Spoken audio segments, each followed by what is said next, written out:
La vida secreta de los emperadores romanos, rituales ocultos y lujos en la antigua Roma, mosaicos lujosos, columnas de mármol, estatuas de dioses y miles de seguidores. Así era la imagen pública de un emperador romano. Pero detrás de esta fachada de grandeza se escondía un universo mucho más complejo, lleno de secretos, tradiciones no oficiales y episodios sorprendentes. Con un poder casi ilimitado, los emperadores podían vivir de maneras impensables para el ciudadano común. Sus palacios eran mundos aparte, donde se tejían historias que rozaban lo mítico y que pocas veces salían a la luz. El Palacio Imperial, más que una residencia. Las residencias imperiales, como la famosa Domus Aurea de Nerón o el majestuoso Palacio de Domiciano en el Monte Palatino, eran auténticas ciudades privadas. No se trataba simplemente de viviendas, sino de espacios multifuncionales donde cada rincón estaba pensado para impactar. Los jardines artificiales, techos decorados con oro, fuentes perfumadas, termas privadas y salones giratorios con mecanismos ocultos, hablaban del deseo de los emperadores por trascender los límites de lo humano. Incluso se diseñaban comedores con techos móviles, desde donde se dejaban caer pétalos o perfumes sobre los invitados, como gesto de bienvenida. Pero más allá del esplendor arquitectónico, estos lugares eran también escenarios para encuentros cuidadosamente orquestados. Inspirados en los simposios griegos, estos eventos mezclaban política, arte, filosofía y entretenimiento. Participaban poetas, músicos, sabios y figuras del poder, y todo estaba diseñado para exaltar la figura del emperador como el centro del universo. Confianza y discreción en la corte. El entorno más cercano al emperador era reducido y cuidadosamente seleccionado. Los servidores y funcionarios no eran simples ayudantes, sino piezas clave en el engranaje del poder. Algunos de ellos eran esclavos educados desde la infancia para servir en la corte, y otros eran eunucos, elegidos por su lealtad y neutralidad ante posibles intereses familiares. Estos últimos cumplían funciones que iban desde la administración del palacio hasta la supervisión de las audiencias privadas. Su principal virtud era la discreción. Saber cuándo hablar y cuándo guardar silencio era una cualidad invaluable. Algunos llegaron a tener más influencia que los propios senadores, y sus opiniones podían inclinar decisiones de Estado. Formar parte del círculo interno significaba tener acceso al conocimiento más sensible del imperio, pero también vivir bajo una vigilancia constante. Celebraciones privadas y rituales simbólicos. Además de las ceremonias públicas, los emperadores organizaban celebraciones privadas cargadas de simbolismo. Estas no seguían protocolos formales y solían inspirarse en relatos mitológicos o tradiciones extranjeras, especialmente de Egipto o Asia Menor. El uso de disfraces, la música en vivo, las danzas elaboradas y los juegos de roles eran habituales. A veces se recreaban pasajes mitológicos donde el emperador representaba a un dios y los asistentes participaban como personajes secundarios. Estas celebraciones no solo tenían un fin lúdico, sino que eran una forma de reforzar la idea de un emperador por encima de lo humano, casi divino. La iluminación se lograba con antorchas aromáticas. Los espacios eran decorados con telas de colores, incienso exótico y tapices con escenas legendarias. La atmósfera invitaba a una desconexión total de la realidad cotidiana. Banquetes extraordinarios y demostraciones de poder. Uno de los elementos más distintivos del estilo de vida imperial eran los banquetes.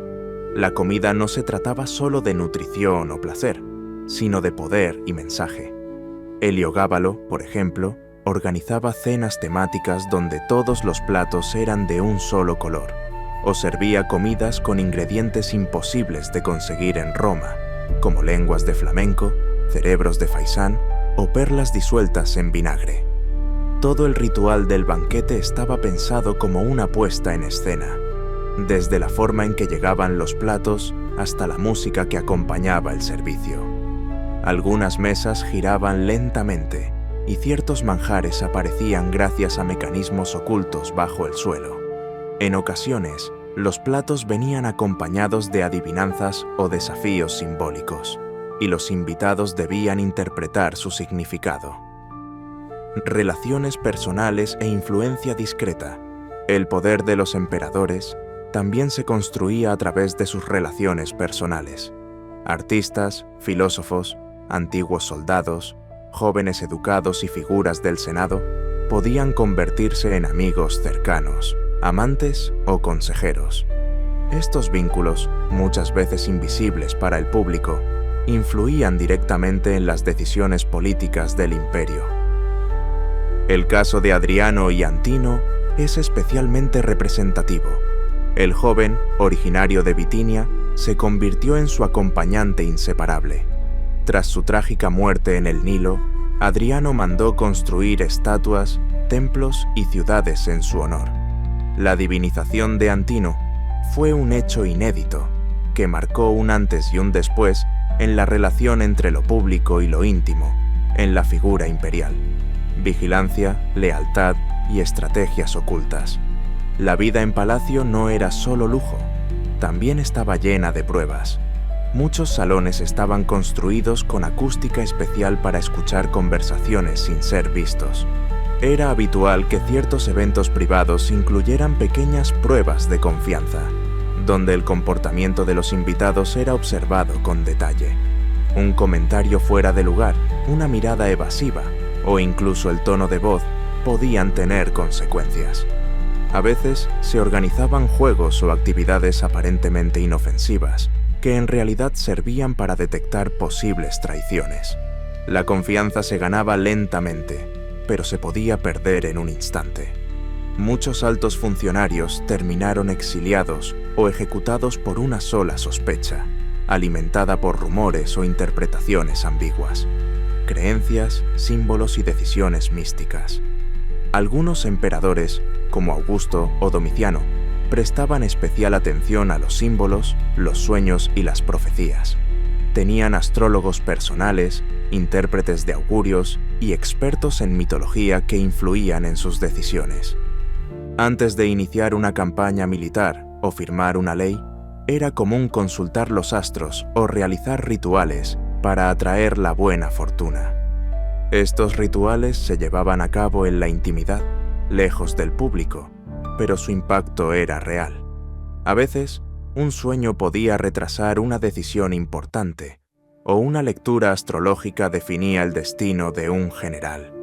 Para muchos emperadores, el poder no solo venía del Senado o del ejército, sino también de los dioses y las señales del universo, testigos silenciosos y ecos del pasado. Gran parte de lo que sabemos sobre estas costumbres no proviene de documentos oficiales, sino de testimonios indirectos, escribas, cronistas, visitantes ocasionales y, en algunos casos, enemigos políticos que dejaron relatos ambiguos. Aunque muchas historias pueden haber sido exageradas o distorsionadas, permiten entrever una realidad más compleja y humana de lo que las estatuas de mármol muestran. La vida secreta de los emperadores romanos fue una combinación de esplendor, presión, vigilancia y simbolismo. Vivir en la cima del poder era un privilegio, pero también una carga. Cada gesto, cada palabra, cada elección tenía un eco que podía alcanzar a millones, o condenar a un solo individuo al olvido.